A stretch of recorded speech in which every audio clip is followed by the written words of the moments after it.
Greetings, epically awesome friends. So I had some more dorky thoughts by Jayallan to share with you. Oh, the shadow is really bad right now.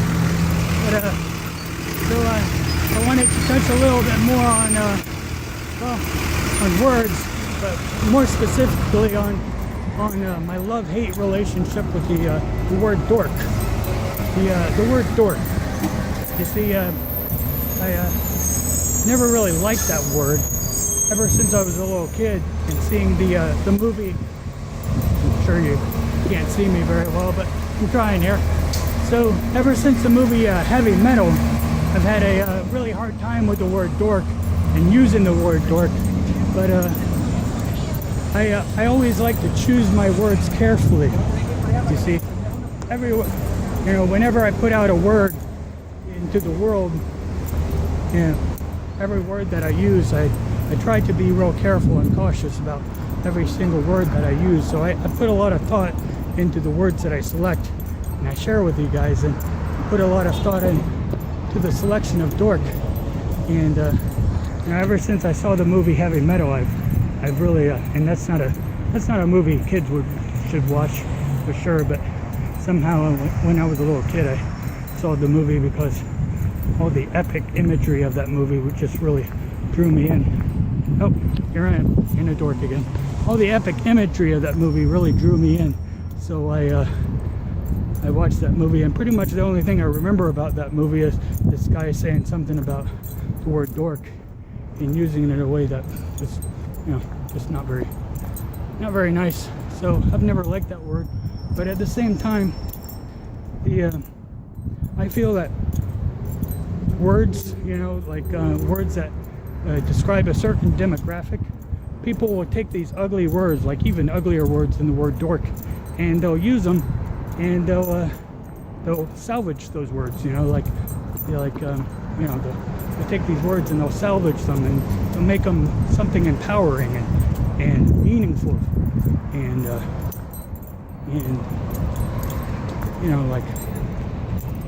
so anyway, I think that we can use that word and make something of it, and help give people hope that feel like they identify with that word. So that's why I choose to use that word. A lot of people are like, oh, you shouldn't put that word on you, that's not nice to say about yourself. But I think that it's a good empowering thing that I should embrace, and I feel really right about it, so I'm using that word dork. And also I just wanted to talk more about in general about my love for words, and ever since I was a child, again, all this stuff, all my love, pretty much everything I love, my heart is like always gravitated towards these things that I love.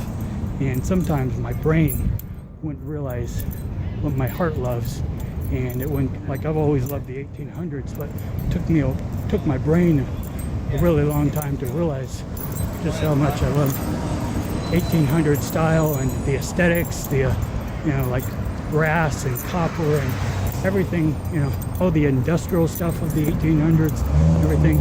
So I just really love that stuff. But anyway, about words. So I really love how powerful the words are, and how some people, gosh, for some reason I'm really nervous today, but I wanted to share this. So again, I wanted to share that really like, hold on, let me get my thoughts straight. Okay, so a lot of Christians, they'll talk about the power of the words all the time. They really believe in the power of words, but then they go around and they're like, talking. They can be the worst, meanest people of all sometimes, And so I don't understand how they can know that words have power, and then they say all these nasty things about people all the time when they know that they have power. But even if you take out all the Christianity and all the spiritual stuff, there's a lot of science and research, talking about the power of words, and how when you have have a thought, when you have a word and that word is a thought, and that thought can become, like an idea in your brain. And those ideas, they can solidify and become like a part of who you are, a part of your brain. They can like change the structure of your how your brain works. And all these neural connectors, they like,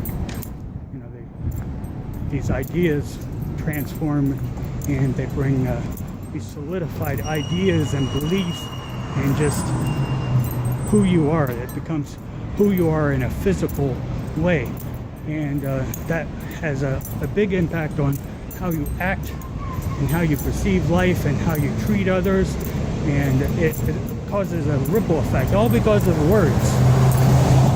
And so when you do that, it causes, if you're negative, then that will put negative words into other people, and then those words will do the same thing that they did to you.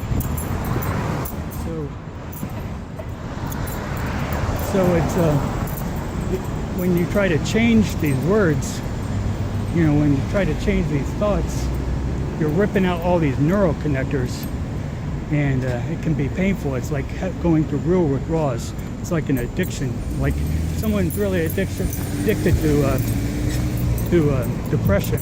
Like I've struggled with depression a lot. When you try to change your thoughts and change your beliefs and change how you believe about yourself, you're actually ripping out these neural connectors, and that can be really painful, and it can give you headaches, and it can be a real struggle. So it's hard to change your beliefs, but if it's destroying your life, then it's worth it. It's worth it to go through that pain. So that's what I want to help people to see, that there's hope, and that it's not true. It's just what your brain has solidified into becoming and knowing is true, even though sometimes what your brain sees as true isn't actual reality. And so words have a lot of power. Like when I was a kid, I had all these emotions, all these anger emotions thrusted on me. And I don't blame anyone for being angry or having these nasty emotions towards me, because we all go through hard stuff, and we're all trying to figure out life the best way we can, with what we have. So some people deal with the struggles of life in different ways. Some people get really angry, and some people get really sad. But we're all doing the best we can. So I don't blame anyone for being angry, and sometimes I deserve to be angry. I do screwed up things and make mistakes, and I deserve to get my butt kicked every once in a while. I think we all do. But sometimes you can go too far, and you can really damage somebody. But at the same time, I'm thankful for what I've gone through as a child, and what I've gone through growing up all my life, because even though it made me withdrawn and kind of awkward and scared of people, I think that if I didn't go through that, I wouldn't see people the way I do, and I wouldn't see that. I wouldn't be thinking about stuff all the time and be closed off and withdrawn, so I'd have more time to hang out with people and be doing stuff rather than thinking about stuff, and I'd probably be a completely different person. And thanks to being so withdrawn, I've had a lot of time to contemplate how awesome people are. And so I just encourage you all to just think about the words. Choose your words wisely, like I did. I broke a rule of my life yesterday morning, and put out a really negative thing onto Facebook, and that's something I should never do, because I want to have a ripple effect of positivity out into the world. I want to give people joy, and I want to give people hope, and I don't want people to be discouraged. And if people see me discouraged, that'll get them discouraged. Even it's okay to be sad sometimes. I think it can also affect other people, you know, and have a negative effect on people when you put out that bad energy or thoughts, you know. Maybe that's not a scientific way of saying it, but it's true. I think that words have a lot of power. So that's pretty much all I wanted to say. So it was a lot. All right, so have a good day. Bye.